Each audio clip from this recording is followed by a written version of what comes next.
Primero, encubrimiento sistemático de abusos. ¿Qué pasó? Durante décadas, la Iglesia Católica ocultó o minimizó denuncias de abusos cometidos por sacerdotes contra menores. Lo perturbador: el Vaticano trasladó a muchos abusadores a otras parroquias en lugar de entregarlos a la justicia. Documentos internos prueban que se priorizó proteger la imagen de la Iglesia antes que a las víctimas. Casos notables: Boston, Sioux, Irlanda, Chile, Alemania y muchos otros. 2. Los archivos secretos del Vaticano. ¿Qué son? Una vasta colección de documentos acumulados durante siglos, más de 80 kilómetros de estanterías. Lo perturbador: aunque no todo es oscuro, parte del contenido sigue clasificado, y se cree que podría incluir documentos sobre pactos con regímenes totalitarios, información no divulgada sobre Jesús o textos apócrifos, archivos sobre el juicio a Galileo o participación en eventos históricos controversiales. ¿Qué son los archivos secretos del Vaticano? Nombre oficial: hasta 2019. Archivum Secretum Vaticanum. Archivo Secreto Vaticano. Ahora, Archivo Apostólico Vaticano. El Papa Francisco cambió el nombre para evitar malentendidos con la palabra secreto, que en latín significa más privado o personal que oculto. Dimensiones: contiene más de 80 kilómetros de estanterías y más de 35.000 volúmenes catalogados. Solo una pequeñísima fracción está abierta al público académico. ¿Por qué son tan inaccesibles? Restricciones: solo investigadores acreditados pueden acceder y no pueden consultar todo el material. El acceso a documentos recientes, menos de 75 años de antigüedad, está completamente restringido. Algunos temas jamás han sido desclasificados. Control y preservación. Se alega que las restricciones son para preservar documentos frágiles y evitar interpretaciones erróneas. Sin embargo, esto ha alimentado teorías sobre lo que realmente se oculta allí. ¿Qué contienen? Algunos ejemplos conocidos de lo que sí se ha confirmado que hay en los archivos. Juicio a Galileo Galilei, 1633, donde fue condenado por herejía por defender el heliocentrismo.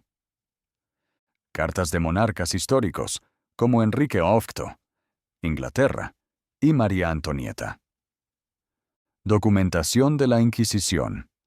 Registros de concilios ecuménicos y decisiones doctrinales clave. Correspondencia papal desde el siglo VIII. ¿Qué se cree que podrían ocultar? Aunque no hay evidencia pública, estos son los temas que más alimentan teorías y especulaciones. Primero, textos apócrifos sobre Jesús y María Magdalena. Se rumorea que el Vaticano tiene evangelios no canónicos o documentos que cambiarían radicalmente la visión tradicional de Jesús y los roles de las mujeres en el cristianismo. Segunda, pruebas de encubrimientos históricos. Como participación o complicidad de la Iglesia en guerras, genocidios, esclavitud o pactos con dictadores. Información sobre el Holocausto y la actuación del Papa. Pío XII, aún muy controvertida. Tercera, profecías no reveladas. Algunos creen que el Vaticano guarda profecías más explícitas sobre el fin del mundo o crisis internas de la Iglesia, más allá de lo revelado oficialmente, como el tercer secreto de Fátima. Cuarta, tecnologías o artefactos perdidos. Esta parte ya entra más en la ciencia ficción, pero hay teorías que sugieren que el Vaticano oculta objetos antiguos, como el Arca de la Alianza o el Santo Grial, o incluso documentos científicos perdidos. ¿Quién ha tenido acceso? Historiadores acreditados pueden ingresar previa solicitud formal y bajo vigilancia estricta. Solo pueden ver 3 carpetas por día y no se permite tomar fotos. Periodistas y el público en general no tienen acceso. ¿Por qué es tan importante? El misterio en torno al archivo apostólico no solo despierta curiosidad, también refleja el control del Vaticano sobre su narrativa histórica y cómo este poder puede moldear o proteger ciertas versiones del pasado. Tercera, corrupción financiera y el Banco Vaticano. ¿Qué pasó? El IOR, Instituto para las Obras de Religión, ha estado envuelto en numerosos escándalos de lavado de dinero, evasión fiscal y nexos con el crimen organizado. Casos clave. El escándalo del Banco Ambrosiano, 1982. Su presidente apareció colgado de un puente en Londres. Documentos filtrados, como los VatiLeaks, mostraron malos manejos de fondos y favoritismos internos. ¿Qué es el IOR? Nombre: Instituto para las Obras de Religión, IOR, más conocido como el Banco del Vaticano. Fundado 1942, con el propósito oficial de manejar los fondos de obras religiosas y caritativas. Función real. Además de su misión espiritual, ha operado como una entidad financiera opaca, con cuentas privadas, inversiones y movimientos de dinero a menudo sin supervisión internacional efectiva. Escándalos históricos más perturbadores. Primero, el caso del Banco Ambrosiano, 1982. Contexto. El Banco Ambrosiano era una institución italiana con estrechos vínculos con el Vaticano. Su presidente, Roberto Calvi, conocido como el banquero de Dios, fue encontrado colgado bajo el puente Blackfriars en Londres. Lo perturbador. Calvi murió días después del colapso del banco por un agujero financiero de más de $1.000 millones. Se sospechó que el IOR ayudó a lavar dinero para mafias como la Cosa Nostra y organizaciones políticas como la Logia Masónica, P2. ¿Qué hizo el Vaticano? Negó responsabilidad directa, pero pagó $250 millones a acreedores como gesto de buena voluntad. El director del IOR, en ese momento, el arzobispo Paul Marcinkus, nunca fue juzgado gracias a su inmunidad diplomática. 2. VatiLeaks, 2012 y 2015. ¿Qué fue? Filtraciones masivas de documentos internos del Vaticano por parte del mayordomo del Papa Benedicto XVI y otras fuentes internas. Revelaron: malversación de fondos, corrupción entre cardenales, luchas de poder internas, cuentas secretas, lujos y nepotismo. Lo perturbador: se expusieron millones de euros desviados de obras benéficas hacia lujos personales o inversiones turbias. Se descubrió que muchos no religiosos mantenían cuentas en el IFOR para evadir impuestos. Tercero, el caso de Angelo Becciu, 2020. ¿Quién es? Un cardenal de alto rango, muy cercano al Papa.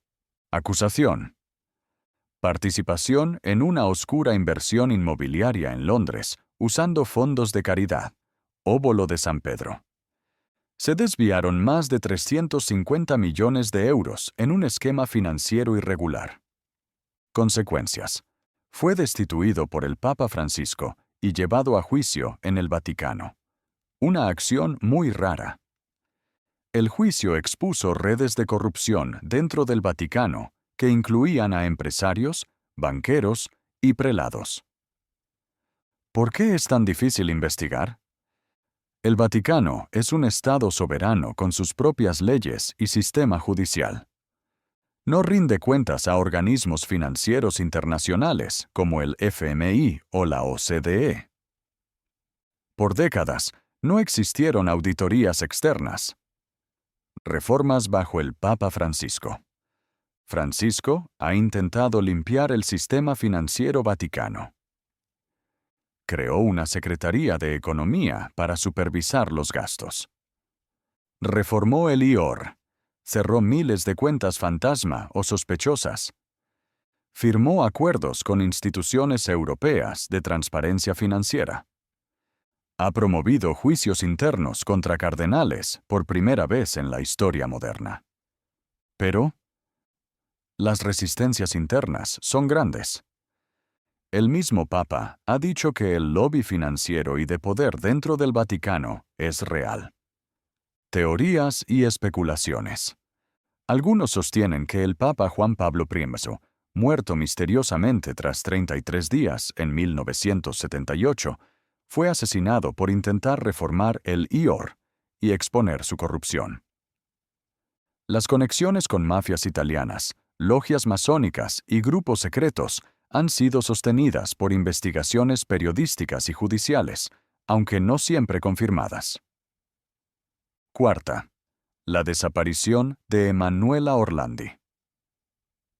¿Quién es? Una joven ciudadana del Vaticano desaparecida en 1983. Lo perturbador.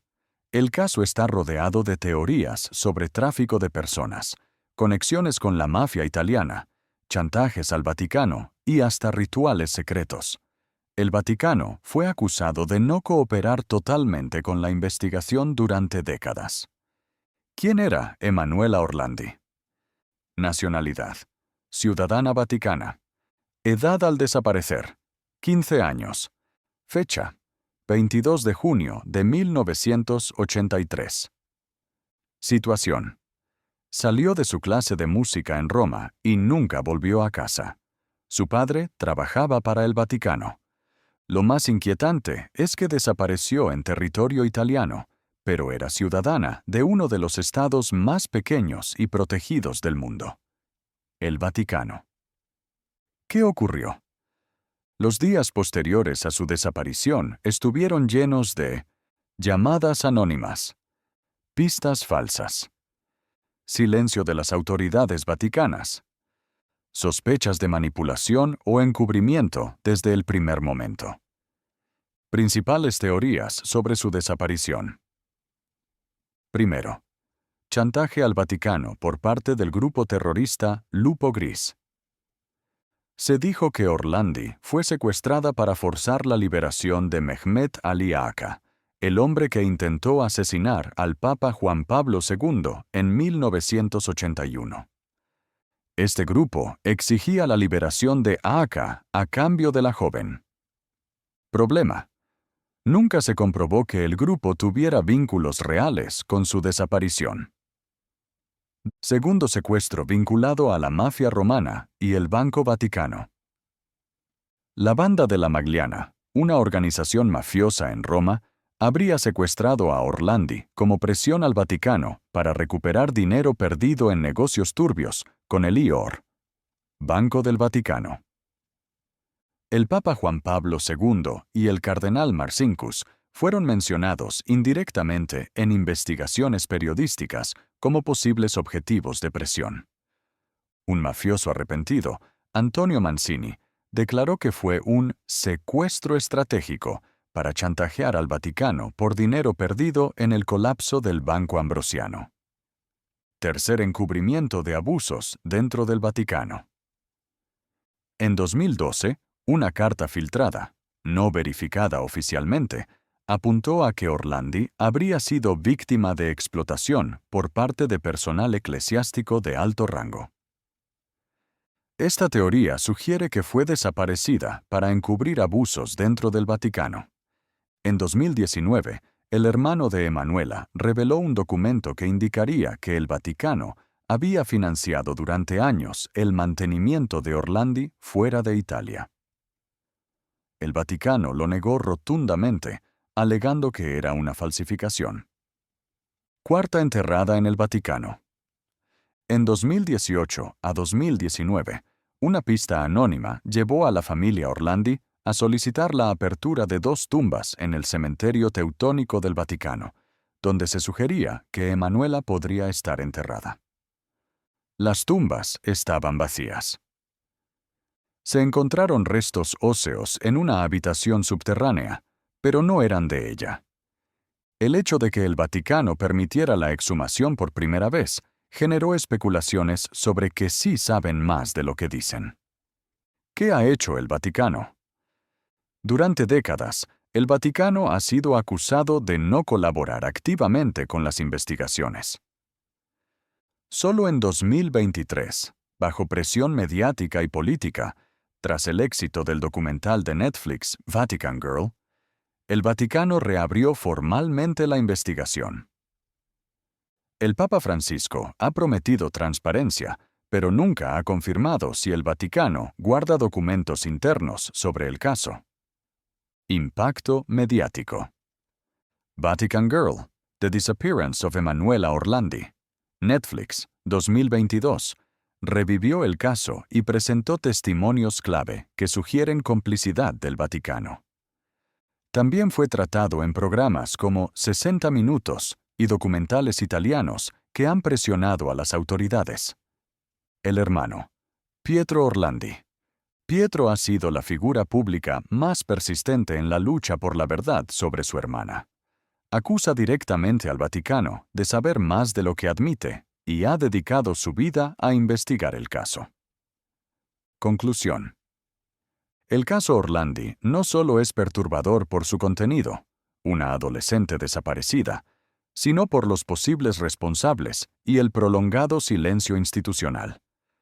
Es un espejo oscuro que refleja el poder, la opacidad y las alianzas no santas entre religión, crimen organizado y política. Quinta. Negociaciones con dictaduras. Ejemplo. El concordato con la Alemania nazi, 1933, que muchos consideran una legitimación del régimen de Hitler por parte del Vaticano. Otras dictaduras. Silencio o colaboración implícita con regímenes autoritarios en América Latina durante las décadas de 1970 a 80. Negociaciones del Vaticano con dictaduras, un capítulo perturbador de la historia moderna de la Iglesia Católica, donde la diplomacia vaticana y el silencio moral han sido duramente cuestionados. ¿Qué hay detrás de esto? La Santa Sede, como entidad religiosa y también política, ha mantenido relaciones con gobiernos de todo tipo. En algunos casos, ha sido acusada de colaborar o guardar silencio ante regímenes autoritarios o dictaduras brutales, ya sea por estrategia diplomática, autoprotección o intereses compartidos. Caso 1. El Vaticano y la Alemania nazi. El Concordato de 1933. Firmado entre la Santa Sede y el Tercer Reich. Negociado por Eugenio Pacelli, futuro Papa, Pío XII. El acuerdo garantizaba los derechos de la Iglesia en Alemania, a cambio de que se abstuviera de criticar públicamente al régimen nazi. Controversia. Tras el acuerdo, Hitler consolidó su poder, y el Vaticano no revocó el concordato a pesar del inicio del Holocausto y la represión religiosa. El Papa Pío XII, 1939 a 1958, ya como pontífice durante la Segunda Guerra Mundial, fue acusado de guardar un silencio cómplice ante el genocidio judío. ¿Encubrimiento? Algunos historiadores alegan que Pío XII sabía perfectamente lo que ocurría en los campos de concentración, pero prefería mantener la neutralidad para proteger a los católicos en Europa o evitar represalias. Nota. En 2020, el Vaticano desclasificó documentos del papado de Pío XII, lo que podría aportar más claridad sobre sus verdaderas intenciones, aún en estudio. Caso 2. América Latina y las dictaduras militares. Años 60-80. Argentina, 1976 a 1983. Durante la dictadura militar argentina, la Guerra Sucia, más de 30.000 personas desaparecieron. La Iglesia argentina cooperó en muchos casos, justificando la represión en nombre del orden y la lucha contra el comunismo. Algunos sacerdotes participaron activamente en torturas o delaciones. El silencio del Vaticano. Nunca condenó directamente al régimen. Muchos obispos bendecían públicamente a los militares. Juan Pablo II visitó Argentina en 1982, en plena dictadura, sin hacer mención de los crímenes de Estado. Chile. Pinochet. El Vaticano tardó años en criticar abiertamente al régimen de Pinochet. Aunque algunos sacerdotes, como el cardenal Raúl Silva Enríquez, defendieron los derechos humanos, el Vaticano como institución fue tibio. El dictador Pinochet fue recibido oficialmente por Juan Pablo II en el Vaticano en 1987, lo que generó indignación mundial. ¿Por qué tanto silencio? Razones probables. Primo anticomunismo. Durante la Guerra Fría, el Vaticano veía al comunismo como el mayor enemigo del cristianismo. Por eso, prefería dictaduras católicas antes que gobiernos marxistas. Segunda protección institucional. Evitar represalias. Pérdida de privilegios o persecuciones contra clero y fieles en países dominados por regímenes autoritarios. Tercer interés diplomático. Mantener relaciones con todos los gobiernos posibles para preservar el rol global de la Iglesia como actor neutral. Otros casos menos conocidos. España de Franco. La Iglesia apoyó abiertamente al régimen durante décadas. Portugal. Salazar. Régimen autoritario católico apoyado por sectores eclesiásticos. Ruanda, 1994. Algunos sacerdotes y obispos colaboraron o no hicieron nada ante el genocidio. El Vaticano tardó más de 20 años en pedir disculpas. ¿Y qué pasa hoy? El Papa Francisco ha intentado romper con esta herencia, hablando abiertamente contra dictaduras, desigualdad y represión. Sin embargo, el pasado aún pesa, y muchas víctimas del silencio eclesiástico aún no han recibido justicia ni reconocimiento oficial. Conclusión. El Vaticano, como potencia espiritual y diplomática, ha actuado muchas veces con pragmatismo político, incluso a costa de su autoridad moral. Los archivos, el silencio y las omisiones en épocas de terror han alimentado una historia oscura que la Iglesia aún debe enfrentar con mayor transparencia y autocrítica. Sexto, documentos ocultos sobre el origen del cristianismo. Algunos investigadores sostienen que el Vaticano posee textos antiguos que podrían cambiar la narrativa tradicional sobre Jesús, María Magdalena o los primeros siglos del cristianismo. No confirmado, pero alimentado por restricciones de acceso al archivo apostólico. Un problema global, no aislado. Los abusos cometidos por miembros del clero católico, en particular contra niños, adolescentes y personas vulnerables, han sido denunciados en casi todos los continentes. Pero lo más perturbador no es solo la existencia de estos abusos, sino el patrón sistemático de encubrimiento, traslado de sacerdotes abusadores y negligencia institucional que el Vaticano ha tolerado o promovido durante décadas. ¿Cómo se estructuró el encubrimiento? Primero, traslados de sacerdotes abusadores. En lugar de denunciarlos a la policía, muchos obispos trasladaban a los sacerdotes a otras parroquias, donde podían volver a abusar. Este patrón se repitió en Estados Unidos, Irlanda, México, Chile, Alemania, Australia, Argentina y más. Segundo, silencio forzado de las víctimas. Las denuncias eran tratadas internamente y en secreto. A muchas víctimas se les ofrecía dinero a cambio de silencio mediante acuerdos extrajudiciales. Algunas eran desacreditadas, ignoradas o amenazadas con excomunión. Tercera protección legal del Vaticano. Por ser un Estado soberano, el Vaticano se ha amparado en la inmunidad diplomática para evitar juicios o entrega de información. Muchas veces, no cooperó con las autoridades civiles, incluso cuando había investigaciones en curso. Casos emblemáticos. Estados Unidos, Boston y Pensilvania. 2002. El Boston Globe publica una investigación que destapa más de 130 sacerdotes acusados de abuso encubiertos por la arquidiócesis.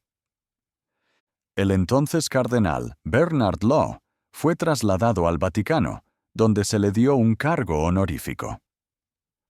En 2018, un informe del Gran Jurado de Pensilvania reveló que más de 300 sacerdotes abusaron de más de 1,000 niños durante 70 años.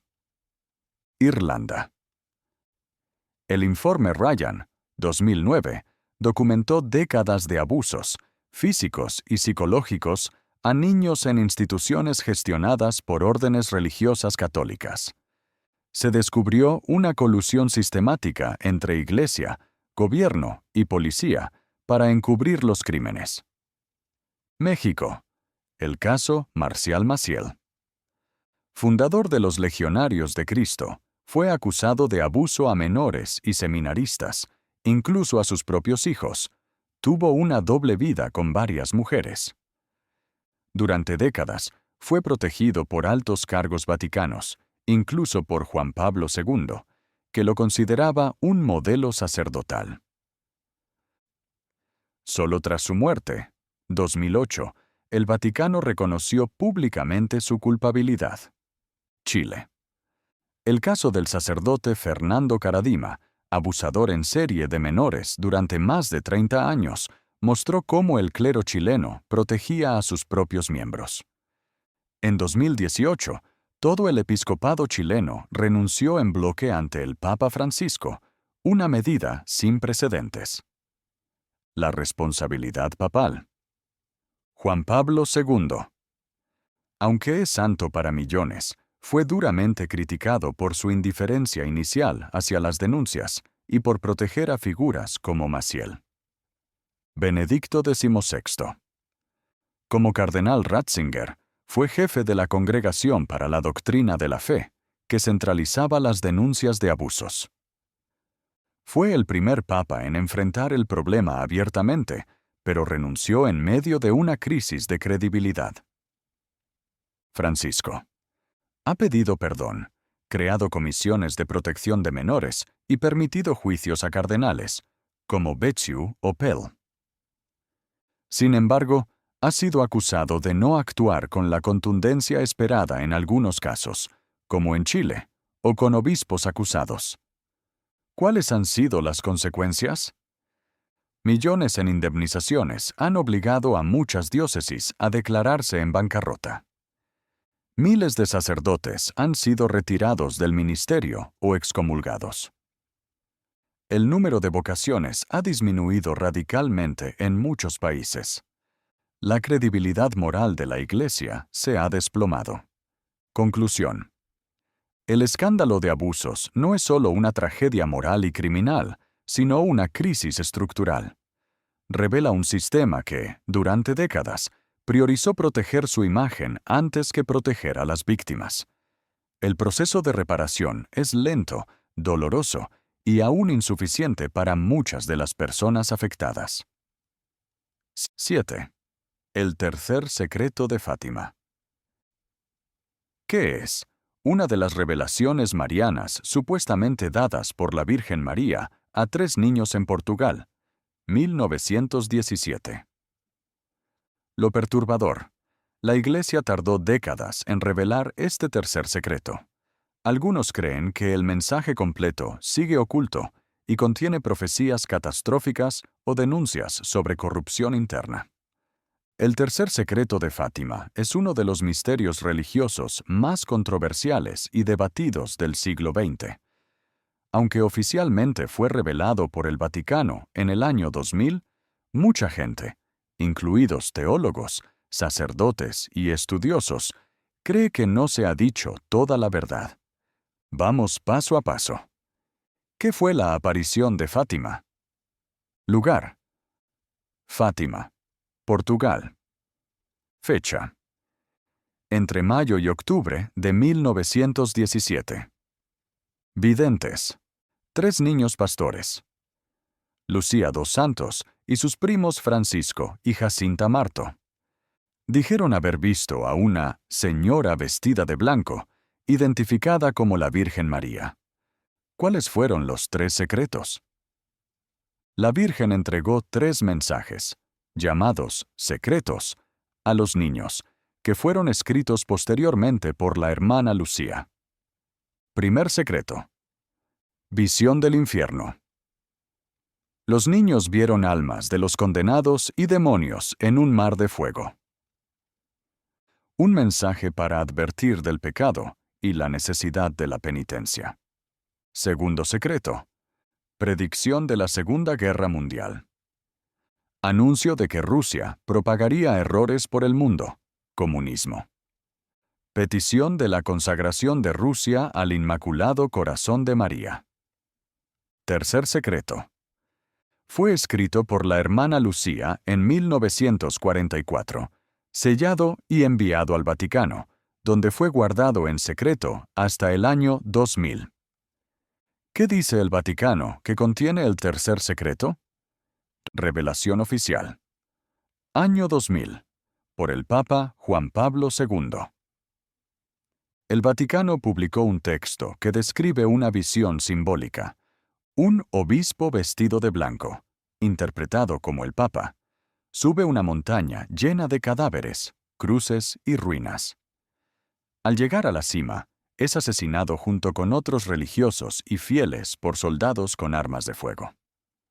El entonces cardenal Joseph Ratzinger, futuro Benedicto XVI, dijo que esta visión simbolizaba los sufrimientos del siglo XX, especialmente el atentado contra Juan Pablo II en 1981.